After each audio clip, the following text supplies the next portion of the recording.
Hey, good afternoon, everyone. This is Alex Allen with 239 here, joined here today by Dr. Mike Havig and my partner, Aaron Stafford, for episode 2 of 239 Caffeinated. So our podcast, as you may or may not know, is focused on conversations, just relaxed, down-to-earth conversations with entrepreneurs that are a part of our network. We're based out of Southwest Florida. We run a variety of different businesses that keep us in touch with the startup community here and everything that has to do with that, as well as venture capital across the U.S. And that is Aaron's specialty. So Aaron, say hello. Hey everybody, I am Aaron and help run 239 Ventures and 239 Group. So, so Dr. Havig, Mike, is that all right? Yeah, it's fine. Mike's great. All right. So, I've known Mike for a couple years now. Yeah, a couple years. Since we launched 239 Work, our co-working space. And so Mike is a practicing physician. He also is an entrepreneur that has been running his own startup for looks like about 5 years now. Yeah, we incorporated about 5 years ago. Hard to believe. Doesn't seem like that. And that startup is called HealthMe. So, Mike, if you could, please tell everybody what exactly HealthMe is. Let's start off there, and then we'll start digging into some additional details. Yeah, so HealthMe is an online marketplace for healthcare. So every other segment of the economy, whether it's buying a computer, a car, a hotel room, you can buy those online, right, and shop, and you know your price. Healthcare is the only sector of business that we do where nobody knows the price, right? And so what we're trying to do is bring pricing transparency to healthcare and do that in a consumer-centric manner with bundled care plans. So there's no surprise bills, right? Your knee hurts, you buy a knee package. You want your heart checked, you buy a heart health package, right? So very simple. So we give patients the ability to shop for healthcare, and we give doctors and medical practices really the tools, training, and support to be able to do that, because most of them don't know how to retail their services. So we're helping them do that. Got it. So that is, I think, helpful for most people in the U.S. That are familiar with our interesting healthcare system. Yeah. So just to give everybody a little bit of perspective and real world application. So today I went onto the HealthMe website, doing a little bit of research, and I wanted to, what do you search when you're searching for medical procedures? So I found out how much it would cost me to have my toe amputated, which I believe it was around $5,000. It might have been $4,000 or $5,000 listed there locally.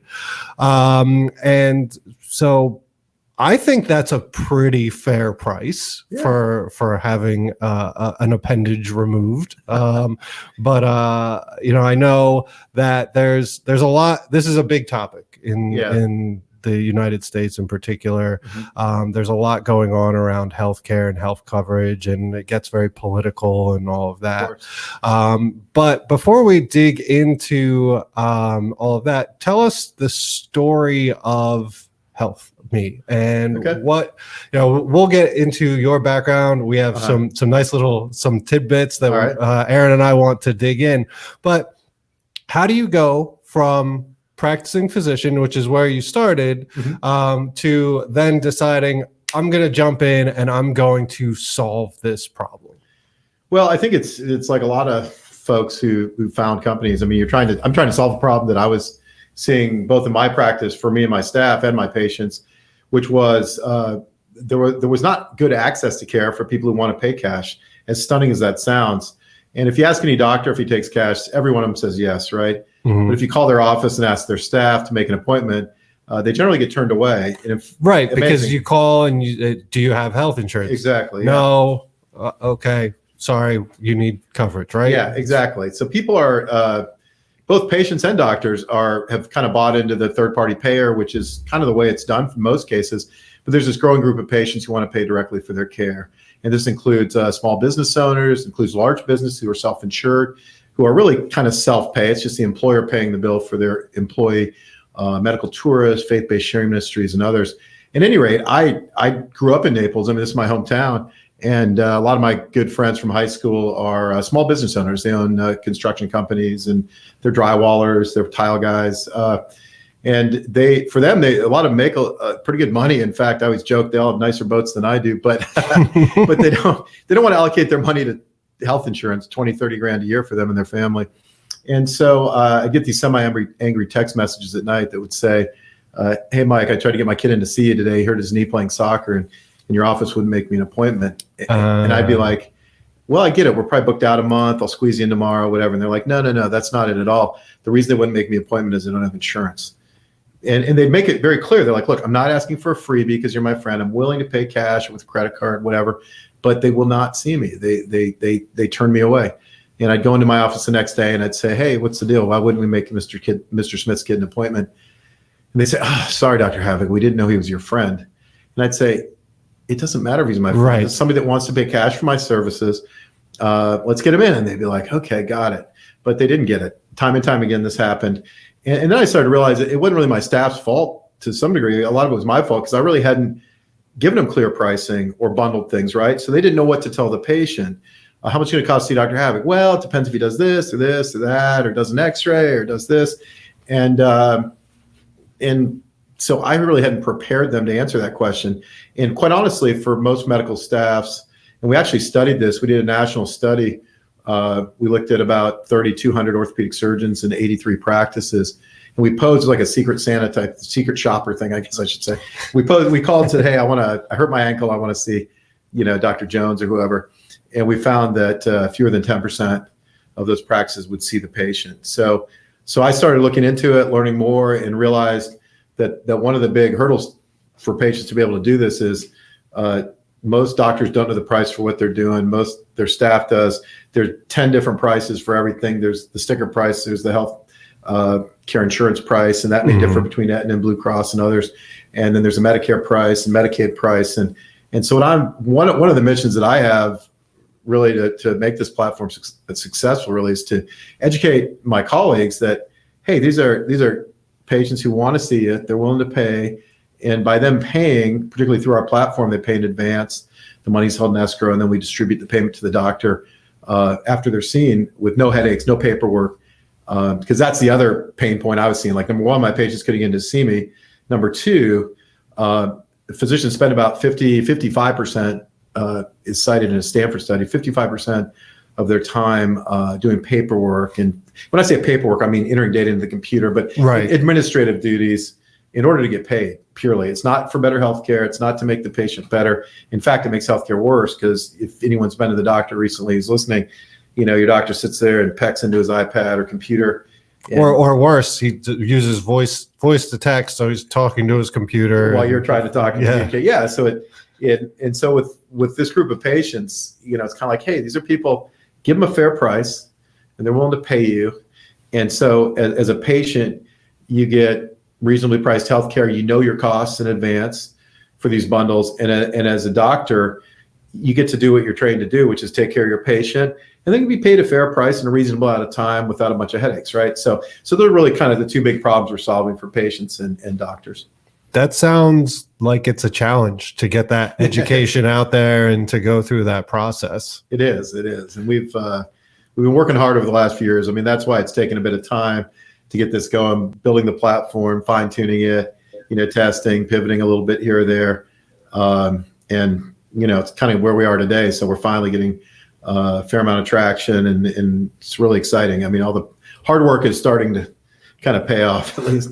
Right. So speaking of that, so one of the reasons that you were top of mind as we were going through this is the news article that came into my inbox the other day from the Business Observer, that you've raised your, according to the Business Observer, haven't confirmed, but that you've raised a seed round, and that you also won some additional capital through a pitch competition.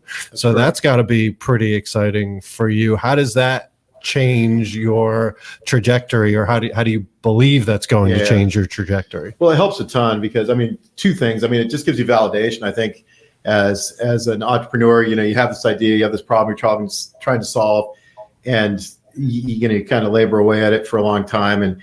And we're I mean, I would say that we're very early for what we're doing. And I knew that. And the question is, can we kind of continue down and hone the platform and start signing up docs and kind of wait for the market to kind of catch up with us, if you will. And now, and what I can tell you in the last, really just 2-3 years, physicians now, they understand the problem. They used to look at me like I had two heads when I talked to them, and now they get it, right? And so raising this capital, we were very fortunate. We were able to oversubscribe the round. There was a lot of interest. And then we were one of the top 3 companies at the Florida Venture Forum pitch competition in October, which was great. Again, it just kind of validates what you're doing. I think a lot of entrepreneurs, you're kind of beating your head against the wall to some degree, like doing all this work. And, in my case, I was kind of self-funding this for the most part. I had one angel investor early on, but you're putting a lot of money into it and a lot of time and effort and energy. And you kind of, we've got a long way to go, but it's nice to kind of cross that hurdle. I think, I don't know what the stats or the odds are, but everyone says, hey, there's all these startups and maybe whatever 10% of them can raise capital or whatever the number is. And so at least it's kind of validation. And in the money we've I think if I'd raised that money a couple of years ago, it might not have been as valuable to us, right? Because again, the market's kind of catching up to us. We've honed the product. We've kind of honed our approach to onboarding doctors and whatnot. We've kind of been able to do that as a kind of self-funded company where I'm very frugal. And you know what I mean? Like you kind of like if someone had thrown a bunch of money at me 3 years ago, it might have, I don't know that I'd be ahead of where I am today. But now the timing's right where we're growing our team. We're rebuilding, working on a rebuild of our software platform. It's been fine, but we need to make it more scalable and just more user-friendly and add features for the clients. And, it's just all the stuff that's been kind of sitting there like, well, we have a little more money, we can do it. And now we're able to do all that. So I think that'll really help fuel our growth this year. Mike, for people that are kind of follow venture capital and startups, which probably a lot of people listening, can you talk a little bit about, how you priced it? There's a lot of question right now as to, how easy it is to fundraise, how people are pricing their rounds. People say valuations are skyrocketing. Can you speak a little bit to that? And Sure. also maybe like if you're able to and willing, maybe who funded you? Right? Sure. Yeah. So the first part of that question, we raised our money through a convertible note, so it wasn't really a priced round. Okay. That being said, the valuation cap is something that everybody thinks about, and through advisors and others, and looking at comparable companies in our space. I mean, there's very few that are exactly in our space, but we're a two-sided marketplace, healthcare technology. It's pretty hot space. And we're solving a big problem that needs to be solved. So we check a lot of the good boxes. That being said, we're in Southwest Florida. I think if we were in Silicon Valley, we probably would have had a much higher valuation cap. But the reality of it is, it's a little different if you're not in Silicon Valley. But that being said, we had a price in mind, and then we were going to raise the round. We started doing this a year ago fall, and kind of into January, February, we're like, all right, now we're really going to go out and get this money.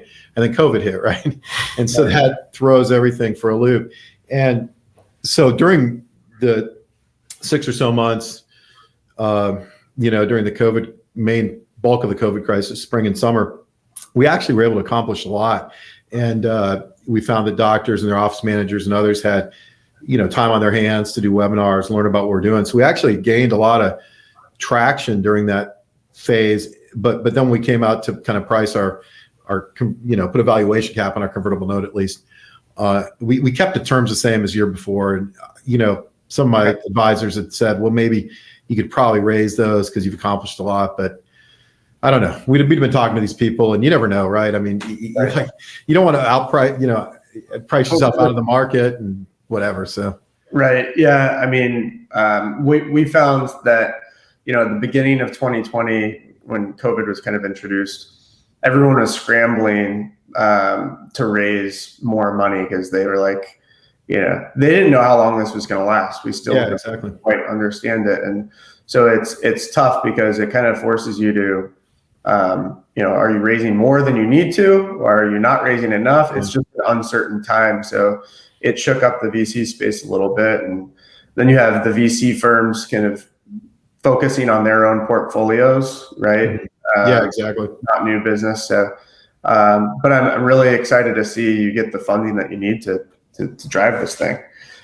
Yeah, it's exciting. And then the second part of your question, our early investors, most of them were kind of close-in people, a number of physicians who are using the platform in their practices and see the value of it. Other people in the healthcare space, one kind of insurance executive, former insurance executive who was very high up at one of the large insurance corporations. Just mostly kind of healthcare related people like that. Right. We did have one of the local angel funds invested, or seed funds invested early prior to this round, actually, just in a kind of seed, very early seed stage investment.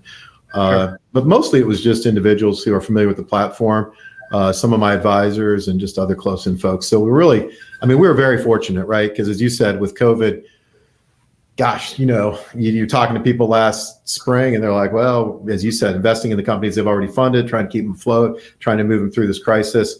And, we didn't know what it was going to look like, towards the end of the summer. Everyone said, yeah, we're on hold with new investments for 3 to 6 months. And you never know, right? So we were very fortunate that it worked out well for us, because I know it is a tough environment to raise capital in. Congrats.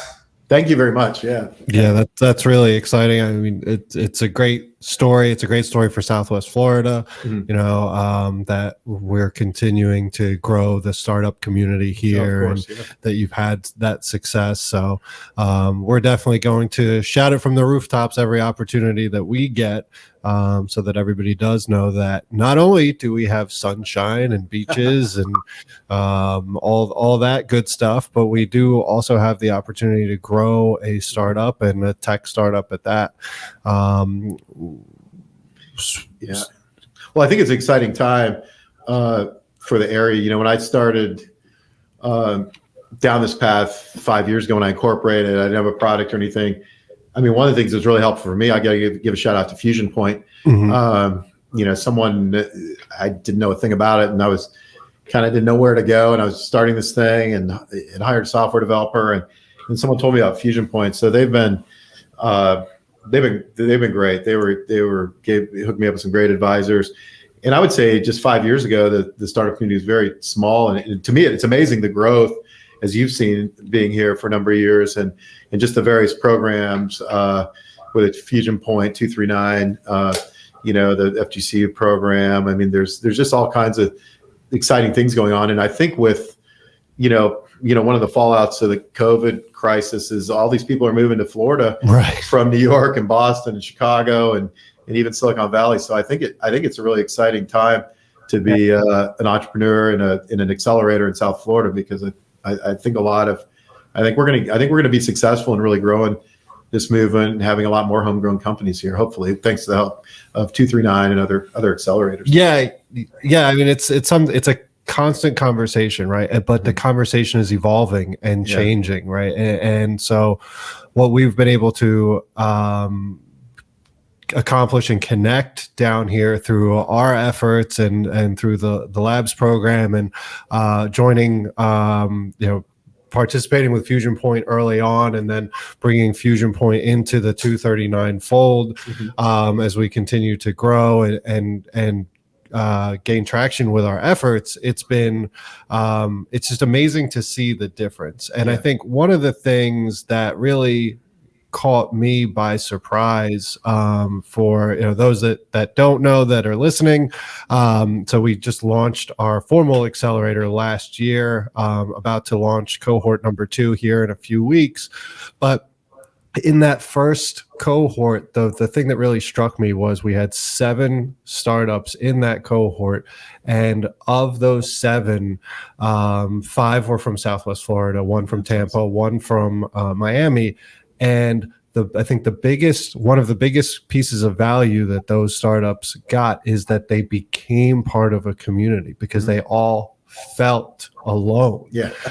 So just Exactly. having the time, getting the connection, having a Slack channel to talk about some of their pains and realizing they're not alone, I think was a huge value for some of them. And, it doesn't make the pain go away, obviously, but it does help to know that you're not alone going through those struggles. Yeah, entrepreneurship is a lonely island. Yeah.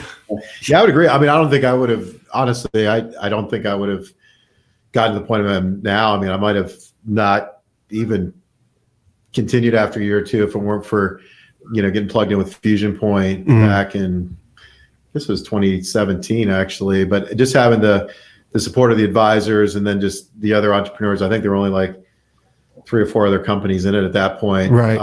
And it was, it just kind of gives you like a, it's kind of like you kind of get a, it's a support system. It's a family support. It's like, you feel like you're, not just, God, what am I going to do next? You got people you can ask, and it just, and that's super important. Like, I mean, I honestly would tell any entrepreneur listening that don't discount the value of getting involved in the local community there and wherever you are. I mean, it's just, that's really what got us where we are today, honestly. I mean, we wouldn't be here without Fusion Point, I don't think. Great. So I have a question for you, just totally changing gears. Alex, sorry if I'm totally ruining your agenda but I got to ask, can you give us, what were you doing in 1996? Do you know what I'm referring to? Oh, 1996. I was living in Atlanta. I actually was an orthopedic resident at Emory University and spent some time at the Summer Olympic Games in Atlanta, actually. So that was a lot of fun. Yeah, I worked there as a physician, and that was a great year. A lot of fun to be in Atlanta in 1996. I don't know if that's what you're referring to, but that's what I was referring to. And then in 2002, it was the Winter Olympics, right? Where was that? That was out in Salt Lake City. So I ended up doing a sports medicine fellowship out in Salt Lake City when I left Atlanta, and got kind of plugged in with the medical community there. And the U.S. ski team's based in Park City, and then with the Olympics coming to Salt Lake again, it was kind of fun to go from Atlanta right after the thing was over, and then move to another community where they're building up to this Olympic event. It's a lot of fun. I mean, if anyone who's ever been to the Olympics, if you haven't, go as a spectator if you get the opportunity. It's so much fun. There's so much energy. But yeah, I was able to work at the 2002 games.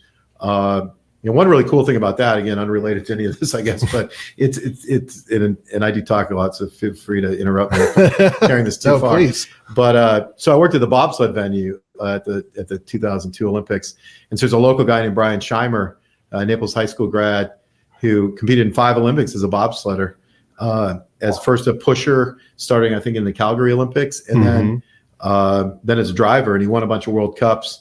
Very respected bobsledder, but towards the end of his career, his 5th Olympics, he never won an Olympic medal, and he won a bronze medal out there. And another American won a silver, and that was very cool. It was just kind of this weird Naples connection out in the Winter Olympics in 2002. So that's awesome. Yeah, so it's funny you say that. My stepdad he's a doctor, Dr. William Patterson. He was working in the same Winter Olympics. Oh, really? Yeah. I don't know. I doubt the name rings a bell to you, but yeah. I wonder which venue he worked at. Yeah, I'm not sure. Yeah. We'll check offline on that. Yeah. No, that's cool though. It's fun to talk about that stuff. Yeah. So I've never been to an Olympics. But the one thing that I will say is, and definitely not a Winter Olympics. Yeah. So I see, you were up in Princeton for some time.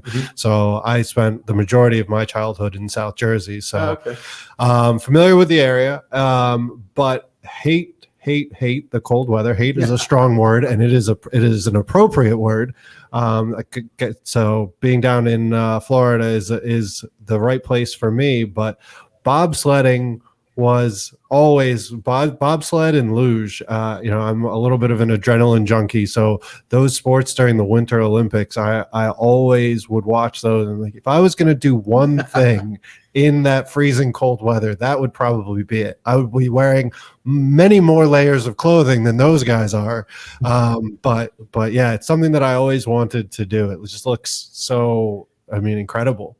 one last comment on that. You can do it. So go out to Park City and they will take you down the Olympic bobsled track. Oh, really? I don't know what they charge, but they'll do it. You can even do the summer. They'll put you down on a sled, kind of on like skate wheels. Okay. And you don't have to drive it. Someone drives it for you.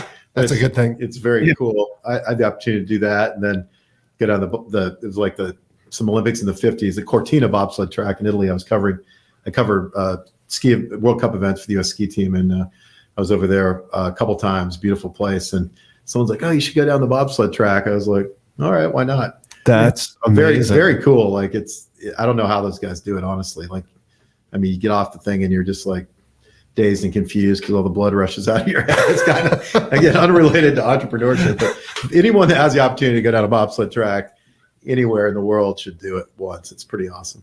I'm going to look into that. Yeah. I'm very interested to do that at least once because it just looks like one heck of a ride. So, awesome. Well, so Aaron, I know you had some questions you wanted to sneak in, and that was one of them. Did you have any other direction you want to here? No pun intended, but I pulled us off track. But hey, we've got our audience just, they want to hear, I think, a lot about HealthMe and your background. So it's always good to pull in some fun facts. Not every day you meet, someone that worked at, any of the Olympics. So, so tell us how how's marketing going for, the platform? Like what are you doing? What are the struggles? What excites you? Like, tell us a little bit more about the journey right now as you really get this out to market. Well, so what we've learned is, with the two-sided marketplace, we're really working on growing the supply side, right? So we need doctors on the platform to make it a viable marketplace for patients. And that's a challenge because just selling to doctors is difficult. They're busy. They tend to overthink things and whatnot. And it's just hard if you ask anyone who's ever done it. I'd never done it. I've been on the other side of it, but now I know how hard those people work. They're trying to get me to try. Now the question is, when people are trying to sell to you, do you treat them differently now that you've been on the other side? Yeah, and I've always been pretty good. I'm one of those guys that'll listen, like, yeah, whatever. And sure, swing by the office, give me some stuff, even if I'm not that interested. But because I don't know. If I was I always try and treat people like I want to be treated. So I've always done that. But I would say now that I have a much better understanding of it. But the point is, it's difficult, right? So we had to really come up, you guys have looked at the public facing marketplace, if you will. And, that's up and running, but it's just kind of been sitting on the sidelines because what we really need to do is stock the shelves. And so in talking to physicians and their practice managers, one of the kind of channels that's worked really well for us is, with me being a physician, I think there's an advantage there in selling to other doctors because you kind of get a little bit of respect, at least, right? People, kind of instantly identify you as an expert who understands their problems, so they'll at least listen. And we found that I've kind of inadvertently become somewhat of an expert on transparent pricing and bundled healthcare, which is kind of it's gotten to be a hot topic in the last couple of years. So I've been invited to speak at a number of national meetings on this topic, not necessarily to pitch my company, but right. You talk about this opportunity. It's like, hey, there's this group of patients and they're willing to pay. You just got to, we'll help you figure it out. And how do you do that? It's like, well, there's this great software product, by the way, so it's kind of like, but that's really generated a lot of leads for us. And then, so we've been kind of doing those and onboarding docs, but the time to get them on board has just been ridiculously long. And someone told me that a colleague, who's also an orthopedic surgeon, who founded a software company, like an appointment, like scheduling app type thing. And he told me, he's like, selling these big orthopedic groups, it's going to take you 2 to 3 years to get them onboarded. And I was like, that's crazy. Like, I kind of thought to myself, I didn't say that to him. And he's got a profitable software company, right? And he did when he was talking to me, but he'd been working at it for like 4 or 5 years. And but that is what it doesn't take that long, but it takes a long time to get in front of these big groups, and not get in front of them, but they verbally agree, and then it just takes a long time to get them onboarded. So what we've really been working on the last really 4 months since we raised the capital, we've grown our team. with a couple great folks that we've met locally. One of whom you introduced to me, Alex, is Dave Komisky. He's been awesome. Dave founded a two-sided marketplace for pet services. Aaron and I were just talking about him. Aaron actually just spoke to him earlier today, right? Yeah, I did. Cool. I gotta say, I'm putting it out there. Two-sided marketplaces are so difficult. So it's a tough journey for sure. Yeah, but Dave's been great helping us.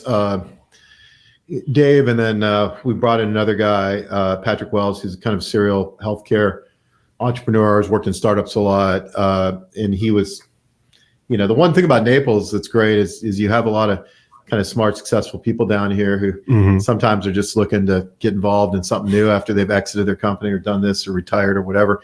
And so Patrick's very much of a process guy, so he's been helpful. So we've been just building blueprints for our entire sales process, automating it, creating. We've known we need to do this for a long time, but you're running around and just trying to do so many things at once. So bringing those guys in has allowed us to really get more organized along our kind of sales cycle as far as in speeds onboarding. So real world example, and we were all pretty psyched about this. We kind of had a little internal celebration. There was a big group we're talking to up in Virginia, very large orthopedic group, more than 100 docs. It'll be the biggest account we sign up. And from the time we first talked to them, which was I think early November, to getting commitment and getting them started to be onboarded, even through the holidays, we presented to their board and the week before Christmas. And, by late January, really like 8 weeks, we're onboarding them and they're, it's going to take a little bit more time to onboard them, but our goal is to try and get some of these big groups onboarded, in 4 to 6 weeks as opposed to 6 months or longer. Right. So our process is the first time we'd actually use kind of the kind of handouts and just all the educational stuff instead of me and John Susar, I got to give a shout out to, who's my VP of operations. He was my first hire like 2 years ago. We're able to go through a process now. Like we had a process, but it was kind of more flying by the seat of your pants. Like, we had to do a webinar and then we got to meet with the board and then we got to do this and we got to do that. But now we've got a very laid out process with deadlines, and we're kind of, we've just learned a much better way to do it. And so you alluded to the money we raised. I mean, it's allowed us to hire a couple of really great people who are just helping us, create all these processes for our sales, our marketing, and all those things. Really had come up with like a more long-term plan. So that's great. So you had talked about onboarding, and I just terminology wise, just to try to break it down. So there's the sales cycle, and then there's the close, and then there's the onboarding. So where were you before, and like where were you post getting these processes in place? You mean time-wise? Time-wise, yeah. Yeah. So that's kind of what. Go ahead. I'm sorry. So and then breaking it down, just because I think it's interesting for people that are going through that right now and doing a lot of it by the seat of their pants, how those processes have adjusted those timelines for the sales process and then for the onboarding process. Well, so I'm going to kind of skip over. Well, sales, I guess, is part of it. So we get, just in broad terms, we get a lead, the leads, some are great leads, some of them are not so great. But interestingly, the cool thing about our platform is when I talk to people about it, it's one of those things that like everybody, like if it's their doctors, practice managers, initially they're like, people traditionally, I think doctors and their practice managers equate, self-pay with no pay to some degree, right? And because they don't have a process for it, right? That's kind of what I learned. That's what we're giving them. And they forget to collect. They don't have a price. They, do all this crazy stuff, right? So it's easier for them not to see the folks. So number one, we have to convince them that this is a group of patients they want to treat in the sales process. And that was one of the biggest hurdles. And then number two for us, I mean, healthcare is a highly regulated industry, right? It's kind of like banking, if you will. I mean, it's just a lot of privacy issues, a lot of this, a lot of that. And physicians and their practice managers are fairly risk averse. And so is it legal, right? Can I charge cash price for my services? And yeah, it is. I mean, but we spend a lot of time, energy, and money researching that with our legal team The laws vary in different states, but those were the two big sales hurdles, I guess I'd say. And we overcame that to some degree with what I alluded to earlier, where you kind of becoming kind of an expert in the field. Sure. Yeah. And doing the research and spending the money. I mean, you're going to have, like, if you're in a highly regulated industry, you need to have someone selling that is respected, right? That, like in healthcare, I think it, I kind of fell into it, obviously, but being a doctor, I mean, it helps, right? It gives me credibility. But then I had to spend the money. I mean, I spent a lot of money on legal on this early on, just to kind of vet the concept and what do we have to do to make this legal and not run afoul of this regulatory thing or that or this.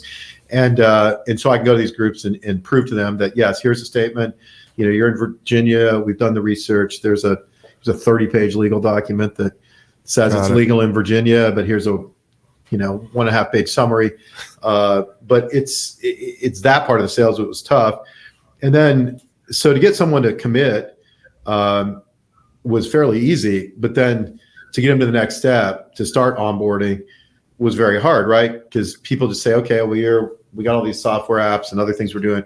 You're number 21, right? So the question is, how do you make it like a must-have as opposed to a nice-to-have? Sure. Yeah. And that's kind of what we've been working through the last number of months, and just the market with the government. On January 1st, this healthcare pricing transparency law went into effect for hospitals. But I think these people see that, hey, this isn't going to stop at hospitals; it's going to come to your surgery center and your clinic and everything else. So the wind's kind of at our backs, which helps. But given once they say yes, we want to do it, we're all on board. The board's voted. We're moving forward.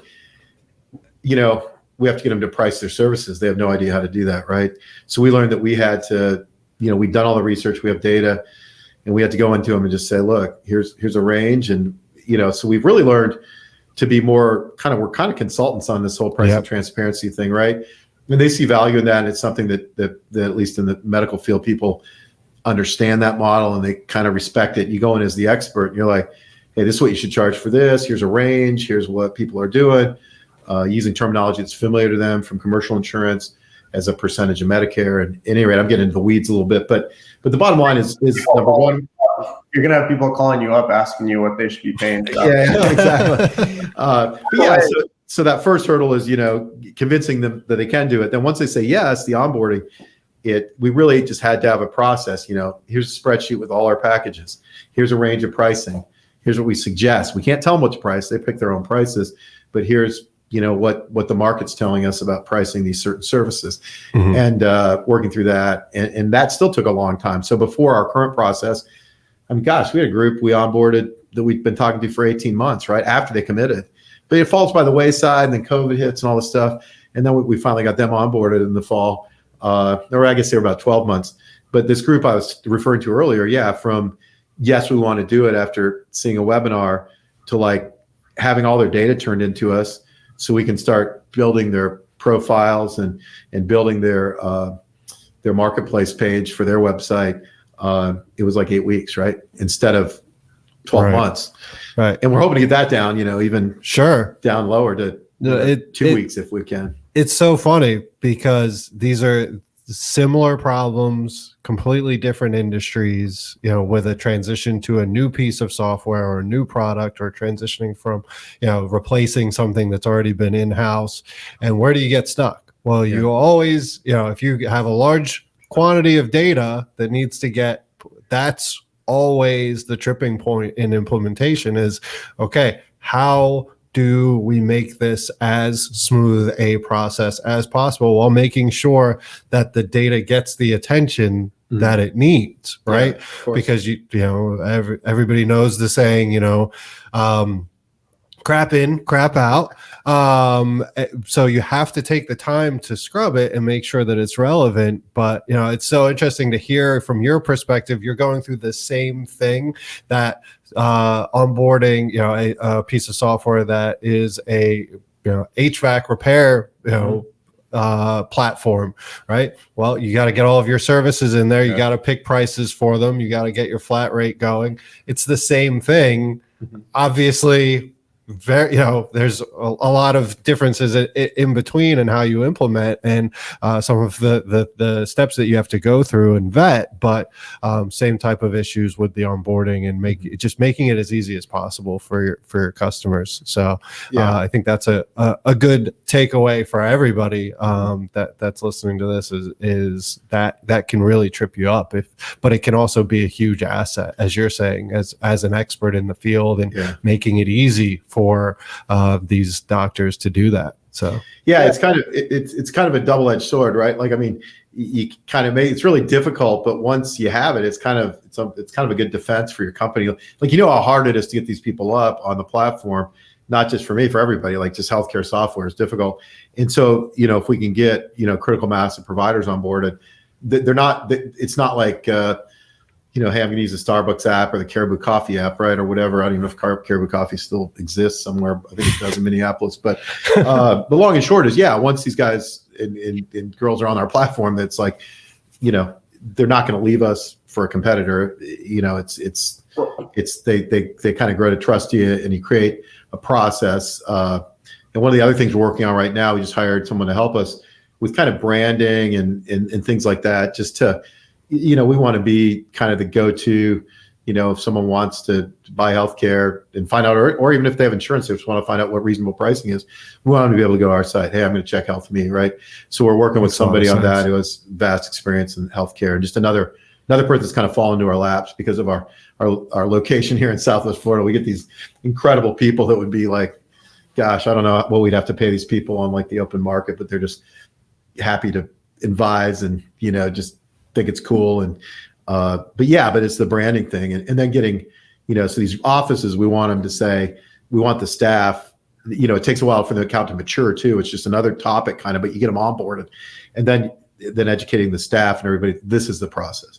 Someone calls it self-pay, a self-insured employer calls, instead of being like, gosh, I don't know, and they're on hold for 15 minutes and telling them no, it's like, no problem, go to the website, buy it. And one thing I haven't mentioned, that this is a whole nother topic, but we can talk about, is I mentioned the public facing marketplace, which is, I think, what most people look at. But what we found is, to be able to do this, we really, not really a pivot, but what we found is, if we white labeled the platform to medical practices, they all like the idea of having it right on their website. And so we've kind of white labeled that. And that's really what we're selling now, but it gets them on the platform. Then it's like, do you want to be on the public facing marketplace? Yeah, of course. Why wouldn't we? Like, some docs looked at that and they're like, man, it's like Amazon for healthcare. I don't want to have my prices next to my competitors. I'm a little weird about that. And sure. And so by giving them their own platform on their website and a process, and kind of the consulting work we do and the advice and it's really giving them a process to take care of these folks, that kind of gets them in the door. It's an interesting approach. I also thought it was interesting. I mean, just for those that are listening, you mentioned legal, right? I mean, all the costs that went into legal, it was probably a huge pain in the butt, but ultimately that becomes a little bit of your moat, right? I mean, so the barrier to entry is just seeing that you've had to navigate that stuff over the years and spend so much money. I mean, I think that's really actually a positive. Yeah, that's a great point. I've kind of thought about it like that, but not that much. But yeah, you make a great point. That was a huge hurdle to overcome. Everyone's like, wow, that's a great idea. And then it's like, well, is it legal? And I shelled out a bunch of money to have healthcare attorneys look at it. And I was like, oh my God, I hope they don't come back and tell me I can't do this, because I already started building the platform, right? And spending money on software development. And luckily they're like, well, you can do it, but you got to do this, and you got to do that. And you can't do this, and you can't do that. And, a lot of that kind of back and forth. But yeah, you're right. It's a tough, healthcare is a tough kind of vertical or industry to innovate in for a lot of reasons. The regulatory environment, sure. The kind of status quo attitude, I think a lot of docs and medical practices have, myself included up to this point. I'm not saying I'm any better or smarter than they are, because for a long time, I think we're all just working hard, and we bury our heads, and we just see patients, and we work hard, and we complain a lot. Like, if you sit in a doctor's lounge at the hospital, it's like everybody has complaints. So, it's kind of finally, I've been thinking about doing this for about 15 years, and I finally was just like, all right, I'm going to do it, right? Take that first step. Yeah. and try and solve the problem. So. Well, good for you. First to market, or one of the first to market with the solution, and that's a great place to be. Yeah, we're trying. So, so want to be respectful of your time, and so 239 caffeinated. So we call it caffeinated for a reason. It's because entrepreneurs, they just go and go and go, and you need fuel to go. Well, you're doing double duty, right? So you not only have your tech startup, but you're a practicing physician. You have your own practice, right? Yes. You were late to our session here because you were in the OR. Yeah, so that's the first time I've ever gotten to say that, right? But how do you keep going? Like how do you find the energy? How do you refuel? Are you a coffee guy? Are you a booze guy? Are you a health guy? Like what is it that you do or do you just, you're like Aaron and you just work? I'm kind of like Aaron. I just work, but I've never been a coffee drinker, interestingly, until I started this project. So now I actually drink a bit more coffee than I used to, and Red Bull. So that keeps me going. I try to stay healthy, but I don't do a great job at it. But I think a couple comments I'd make on this. I think it's kind of interesting because, the traditional, and this, I disagree with the statement I'm about to say, and I'd like to try and prove these folks wrong, which is why I'm driven to do this. Is like everyone's like, well, you got to quit your day job, right? And at some point you do. I get it, but I think part of the reason there's a lack of innovation, at least in healthcare, is a lot of people can't quit their day job, right? And not until they get a little more, traction and whatnot. But I think, in complex environments like healthcare, you need people that are living it, right? Whether it's a patient or a doctor or a practice manager or somebody that's in the trenches every day doing it to really understand the problems. And I think a lot of people are kind of turned off by that. They're like, I can't do it because I don't want to quit my day job. And what I'd encourage people to do is, if you have a great idea and it's something you know a lot about and you're passionate about it, is at least take the first step and start going down that road. And then you, at some point, you're gonna have to make a decision, right? And in my case, what I always tell people is it's, at some point I'd probably hand off the reins as being the CEO maybe, but I'd be the chief medical officer. And I think there's a lot of value, at least for my company, and they're all different, but for my company, there's some value about a practicing physician being in the leadership, a leadership role at the company, right? Because you're kind of still in the trenches, you're kind of seeing what's eating going on. Eating your own dog food. And then again, ideally I'd love to be the first doc. Well, actually someone's already beat me to the punch, but one of the first docs to be able to opt out of all the headaches of insurance and just charge like reasonable fees and maybe just be an all HealthMe doctor, right? Like, hey, can I survive that way? It's kind of a case study. But but at any rate, I just have, like a lot of people, I don't know, I've never needed much sleep, I guess, is one thing. People always joke, my family, my parents back in the day, my friends, like I don't know, it's probably not good for me health wise, but I can go. Basically I tell people I work 2 full-time jobs. I think people think that, well, if you're doing your medical practice, you can't do this, but I do at least 40 hours a week on HealthMe, and I probably do more than that on my practice, and probably more than on HealthMe, honestly, which starts to tax you a little bit. But I think a lot of physicians, not to toot my own horn, but we're kind of conditioned to work hard. Like when you did your residency, like, man, you're working like 100, 120 hours a week or something. Like you're on call every other night. You're up for 36 hours, off 12 hours. So you just get these. It's not good by any means. You just get this screwed up work ethic, I think. And if it's something that's fun, honestly, like I enjoy my day job, if you will, and I enjoy doing this. Like this is a cool challenge for me. And I think a lot of folks, when they're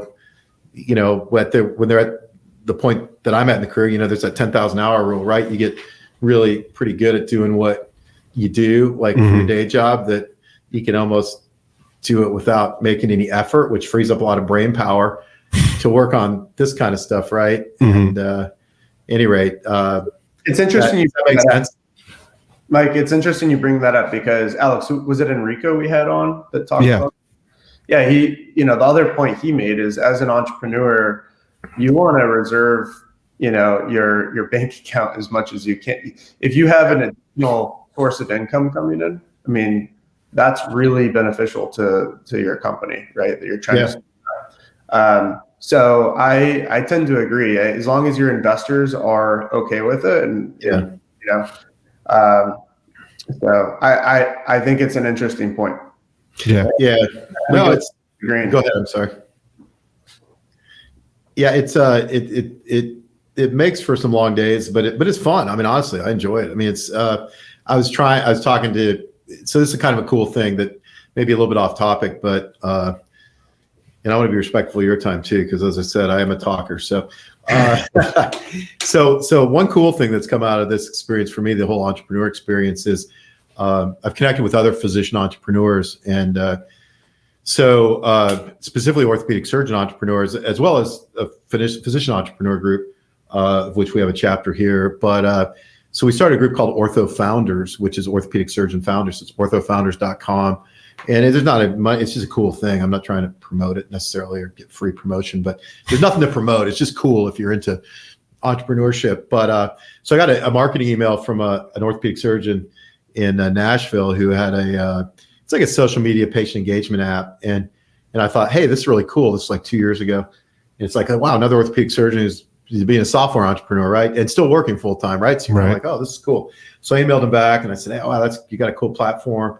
Hey, I'm kind of doing something too. This is what I'm doing. Let's talk, right? And so he and I had a conversation. We talked for probably 2 hours, just commiserating about the difficulty in the journey and all this stuff. Sure. But we're both very excited about it. And he's like, I know 2 or 3 other orthopedic surgeons who have started companies. I said, well, I know 2 or 3 also. And so we put together like a Zoom call. This is August of 2018. I guess we've been around for 2.5 years now.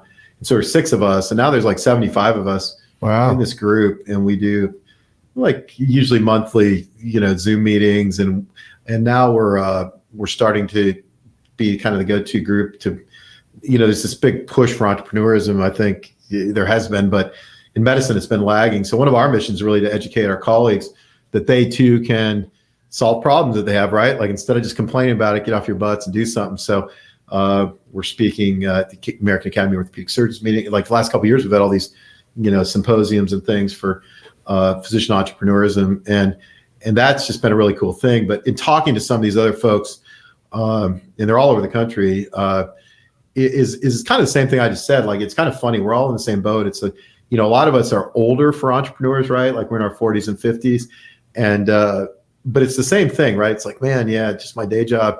Like I love taking care of people. I shouldn't say it's boring because it's not. I mean, I talk to a lot of interesting people, but you get pretty adept at things that it doesn't take as much of your brain power. And then you kind of get bored. And then people do stupid things, right? They go out and do stupid stuff, right? So we're channeling that energy, kind of that midlife energy, if you will, into founding companies. And so it's kind of cool. I mean, it's cool to talk to other people who are kind of also practicing physicians. And interestingly with this group, all these docs, full-time physicians, founded companies.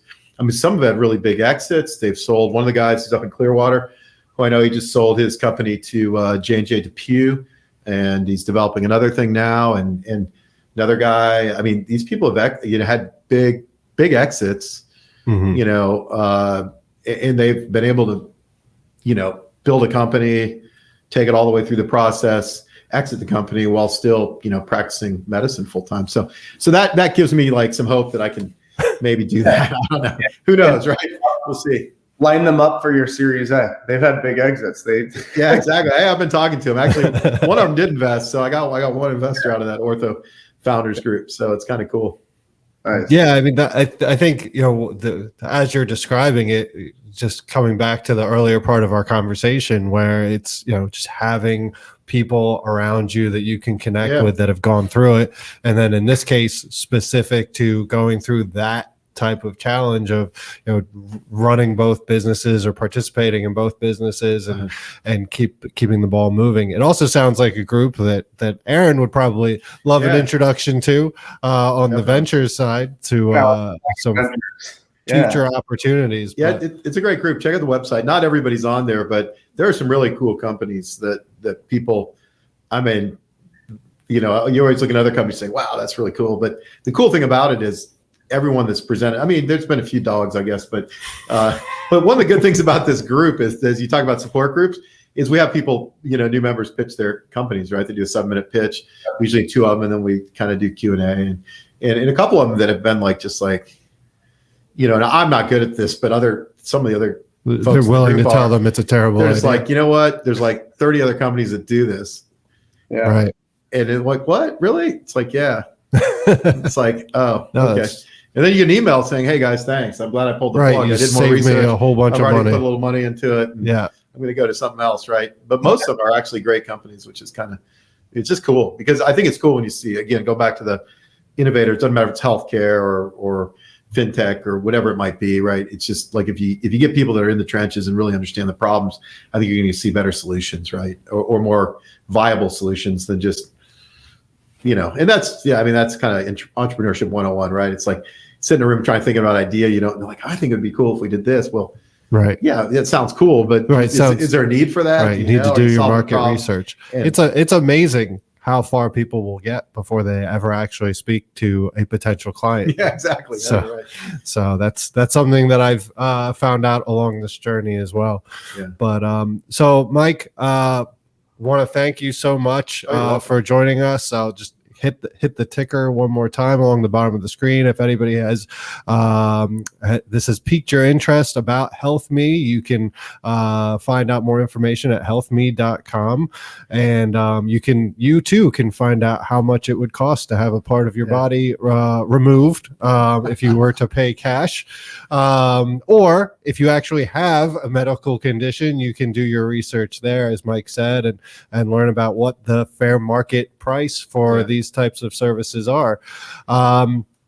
Do you have anything else that you'd like to add on your way out the door here? Well, 2 things. We also have you can buy things to fix you rather than remove parts. But the other thing I'll say, just a little typo there. Our website's actually HealthMe Docs, like doctors, DOCS. Oh, I'm sorry. No, that's okay. No, HealthMe is owned by somebody in like North Korea, and I can't buy it even though it's not being used. But at some point we will. We will definitely get that corrected. Yeah. So HealthMe Docs. Docs, like doctors. Yeah. DOCS. Yeah. The company's HealthMe Technology, but our website is HealthMe Docs. Got it. Yeah. Okay. Yeah, we'll definitely get that posted with this podcast so that people can find you. Thank you so much for the time. Yeah, you're welcome. Greatly appreciate it. This has been a great conversation. And we'll look forward to the next piece of news that hits our inbox as you continue to add clients and raise capital and infiltrate the market and educate the market. Yeah, that's a big part of it, certainly. So, yeah, great. Well, I was going to say thank you. It was a lot of fun. Enjoyed talking to you guys. All right, great. So we will go ahead and just hit our outro music, and we will catch you guys next time. Thank you so much for listening. Aaron, say goodbye. Goodbye, Aaron. Bye, guys. Thank you. Bye.